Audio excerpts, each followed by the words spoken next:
नमस्ते साथीहरु, मेरो नाम विजय सर र तपाईहरु हेर्दै हुनुहुन्छ हाम्रो YouTube च्यानल सतलोक टेक्नोलोजी र म तपाईहरुको लागि आज फेरि पनि नयाँ भिडियो लिएर आइसकेको छु। र आजको भिडियोमा हामी कुरा गर्ने छौं डिटेलमा हामीले कसरी क्यूआर कोडको थ्रु हामीले स्क्यान एन्ड पे को थ्रु हामीले पैसा चाहिँ पठाउन सकिन्छ। साथीहरु, यदि हामीसँग एउटा मात्र मोबाइल छ, हामीसँग ल्यापटप फोन पनि छैन, अर्को कुनै पनि फोन छैन र हामीसँग क्यूआर कोड को फोटो छ भने, इमेज छ भने हामीले पेमेन्ट गर्न सक्छौं कि सक्दैनौं क्यूआर कोड को थ्रु, स्क्यान एन्ड पे को थ्रु हो। यो सम्पूर्ण प्रश्नको उत्तर तपाईले यस भिडियोमा पाउन सक्नुहुन्छ र त्यसको अल्टरनेटिभ के हुन्छ त। अब जुन कुरा छैन त्यसको अल्टरनेटिभ हामीले खोजिरहेको हुन्छौं र त्यसको अल्टरनेटिभ के हुन सक्छ, त्यो सम्पूर्ण प्रश्नको उत्तर तपाईले यस भिडियोमा पाउन सक्नुहुन्छ। सो भिडियो सुरुदेखि अन्तसम्म हेर्नु। हामी खासमा चाहिँ यो भिडियो उहाँहरुको लागि अत्यन्त जरुरी छ जसलाई चाहिँ स्क्यान एन्ड पे अलिकति युज गर्न आइरहेको हुँदैन र स्क्यान एन्ड पे छँदै पनि उहाँहरुले चाहिँ जान्नु भएको हुँदैन कि मैले यो कसरी स्क्यान एन्ड पेबाट पैसाहरु पठाउने हो। त्यसको लागि चाहिँ मैले यो भिडियो बनाएको छु। भिडियो तपाईहरुले सुरुदेखि अन्तसम्म हेर्दिनु होला। यो भन्दा पहिला पनि मैले eSewaको रिलेटेड 2-3 वटा भिडियो बनाएको थिएँ। तपाईहरुले धेरै माया गरिदिनु भएको छ। त्यसमा पनि 1000 प्लस भ्यू पनि आइसकेको छ। त्यसरी भिडियो हेरेर यदि कुनै पनि मनमा शंका छ र कुनै पनि गुनासो छ अथवा केही कुरा नबुझिएको छ भने तपाईले सिधै कमेन्ट गर्न सक्नुहुन्छ। तपाईको कमेन्टको प्रत्येक कमेन्टको उत्तर मैले 1 by 1 सबैको कमेन्टको उत्तर दिन्छु र अझै पनि यदि कुनै त्रुटि हुन्छ जसमा चाहिँ भिडियो नै बनाएर त्यो कुरा सर्ट आउट हुन्छ भने चाहिँ मैले त्यसको लागि अर्को भिडियो पनि बनाएर तपाईहरुको लागि युट्युबमा अपलोड गरिदिन्छु। त्यसको लागि चाहिँ तपाईहरु ढुक्क भयो हुन्छ। साथीहरु, अब हामी धेरै कुरा नअल्झिकन सिधै हामी मोबाइल फोनमा जाँदै छौं र हामी मोबाइल फोनबाट तपाईहरुलाई लाइभ देखाउँछौं कि हामीले कसरी चाहिँ त्यहाँबाट एउटै मोबाइल फोन छ भने चाहिँ हामीले कसरी पैसा ट्रान्सफर गर्न सकिन्छ, अथवा एक भन्दा बढी छ भने त हामीले सजिलैसँग पैसा ट्रान्सफर गरि नै सक्छौं। यदि एक भन्दा बढी छ भने त हामीले सजिलैसँग पैसा ट्रान्सफर गर्न सक्छौं र त्यसमा पनि धेरै जना साथीहरुलाई अप्ठ्यारो भइरहेको हुन्छ जो पहिलो eSewa चलाइरहेको हुन्छ अथवा खल्ती चलाइरहेको हुन्छ अथवा अरु कुनै पनि पेमेन्ट गेटवे चलाइरहेको हुन्छ। किनभने अहिले चाहिँ सम्पूर्ण ब्याङ्कहरुले पनि क्यूआर कोड दिन थालेको छ र साथमा जति पनि पेमेन्ट गेटवे कम्पनीहरु छ हाम्रो नेपालको, उहाँहरुले पनि सबै कम्पनीले प्रोवाइड गर्न आँटेको छ, सबै कम्पनीहरुले प्रोवाइड गरिरहेको छ। सो यो कुरा हामीले जानिराख्नु अति नै आवश्यक छ। साथीहरु, अब म तपाईहरुको धेरै टाइम वेस्ट नगरिकन म जाँदैछु सिधै मोबाइल फोनमा र मोबाइल फोनबाट म तपाईहरुलाई बक्कै देखाउँदैछु कि यो चाहिँ कसरी हामीले गर्न सकिन्छ। अब म सिधै मोबाइल फोनमा आइसकेको छु र तपाईहरुलाई जति पनि मैले कुराहरु भिडियोमा भने त्यो सम्पूर्ण कुराहरु मैले गरेर देखाउँदैछु। अलिकति भएछ आउँदै होला बाहिरको बिकज अब राति भयो भने यहाँनिर ट्राफिक ट्राक्टर अब बाटोमा छ, त्यसले ट्राक्टरहरु अलिकति धेरै नै चलिरहेको छ र म तपाईहरुलाई देखाउँदैछु। मैले eSewa एप्लिकेसन अन गर्दैछु र eSewa एप्लिकेसन अन गर्दाखेरि चाहिँ मैले त्यहाँबाट अब आफ्नो लगइन गर्नुपर्ने हुन्छ। लगइन गर्दैछु र लगइन गरिसकेपछि यहाँ मेरो हेर्न सक्नुहुन्छ तपाईले यहाँ मेरो आइडी पासवर्ड लगइन भइसकेको छ। अब तपाईले एउटा कुरा के बुझ्नुपर्ने हुन्छ भने तपाईहरुको यदि तपाईहरुले eSewaको क्यूआर कोड पाउनु भएको छैन भने चाहिँ एउटा बाइ डिफल्ट क्यूआर कोड तपाईहरुसँग अलरेडी हुन्छ, जुन चाहिँ तपाईले यहाँ स्क्यान एन्ड पेमा क्लिक गर्नुस् र त्यहाँबाट माई क्यूआर कोडमा क्लिक गर्नुस्। त्यहाँबाट तपाईले हेर्न सक्नुहुन्छ यस्तो टाइपको तपाईको क्यूआर कोड आउँछ।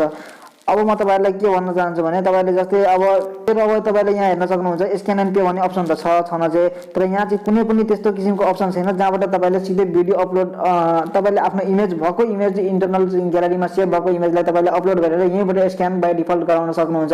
त्यस्तो कुनै पनि किसिमको अप्सन यहाँनिर छैन अहिले दिएको। भोलिको दिनमा eSewaमा पनि अथवा अरु पनि पेमेन्ट गेटवेहरुमा चाहिँ आउन सक्छ होला यो सर्भिस चाहिँ, तर अहिले चाहिँ यो कुराहरु छैन। तर बाहिर चाहिँ यो कुराहरु मजाले चलिरहेको छ र त्यो हुँदाखेरि चाहिँ अलिक बेटर हुन्थ्यो भने जस्तो लाग्छ। र अब हामी धेरै कुरा नगरेर हामी अब फेरि लाइभतिर जाउँ। यहाँ म तपाईहरुलाई एउटा अर्को मोबाइल छ मेरो हातमा, म त्यहाँबाट तपाईलाई देखाउँछु। र साथीहरु, मसँग चाहिँ हातमा अर्को मोबाइल छ र म जुनको चाहिँ कोड तपाईलाई स्क्यान गरेर देखाउँदैछु। र जस्तै मेरो हातमा तपाई हेर्न सक्नुहुन्छ अर्को मोबाइल फोन छ र जहाँबाट चाहिँ मैले यहाँ कोड राख्दाखेरि टक्कै यहाँ देखाइदियो।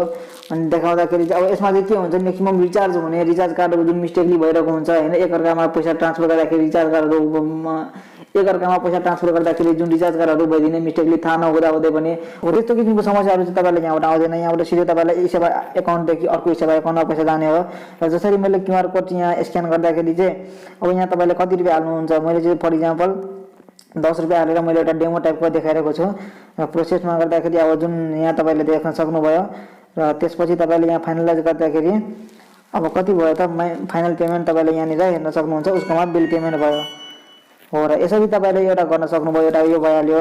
अर्को भनेको तपाईले चाहिँ यस्तो स्क्यान एन्ड कोड पाउन सक्नुहुन्छ। यहाँ त तपाईले म तपाईँलाई एउटा अर्को देखाउँछु जुन चाहिँ तपाईँले अहिले चाहिँ हाम्रो eSewaहरूले प्रोभाइड गरिरहेको छ। मसँग आफ्नै कम्पनीको छ eSewaको र त्यसको चाहिँ म अर्को आइडीबाट मेरो आफ्नो पर्सनल आइडीबाट म चाहिँ त्यो कम्पनीको आइडीमा पैसा हालेर देखाइरहेको छु। एउटा डेमो टाइपको हो र तपाईँले हेर्न सक्नुहुन्छ र मैले फेरि पनि र साथीहरू तपाईँले हेर्न सक्नुहुन्छ। म फेरि पनि तपाईँहरूलाई यहाँ देखाउँदैछु। अर्को मोबाइल छ मेरो हातमा, हेर्न सक्नुभयो तपाईँले मर्चेन्ट नेम। अब मर्चेन्ट नेममा के छ, यो चाहिँ मेरो आफ्नो कम्पनीको भइहाल्यो। अनि जुन चाहिँ अब मेरो मर्चेन्ट नेम र मर्चेन्ट कोड यहाँनिर बाई डिफल्ट देखाउँछ स्क्यान गरिसकेपछि। त्यसको लागि चाहिँ मसँग अर्को मोबाइल थियो हातमा, अनि मात्र भयो, ल्यापटप हुनु पर्थ्यो। त्यसमा मैले इमेजलाई स्क्यान गर्न मिल्थ्यो र त्यतिकै बाई डिफल्ट मेरो इमेजमा ग्यालेरीमा सेभ भएको इमेजलाई चाहिँ मैले स्क्यान गर्ने अप्सन चाहिँ eSewaले अहिले दिएको छैन। भोलिको दिनमा दिन सक्छ होला।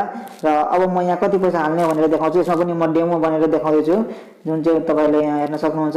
त्यसपछि तपाईँले यहाँ फेरि पनि मर्चेन्ट नेम आउँछ, कन्फर्म गर्न भन्छ। यहाँ तपाईँले कन्फर्म गर्न सक्नुहुन्छ आफ्नो पासवर्ड हालेर। पासवर्ड हाल्दाखेरि तपाईँले यसरी फाइनलाइज यस्तो स्टेटमेन्ट पाउनुभयो।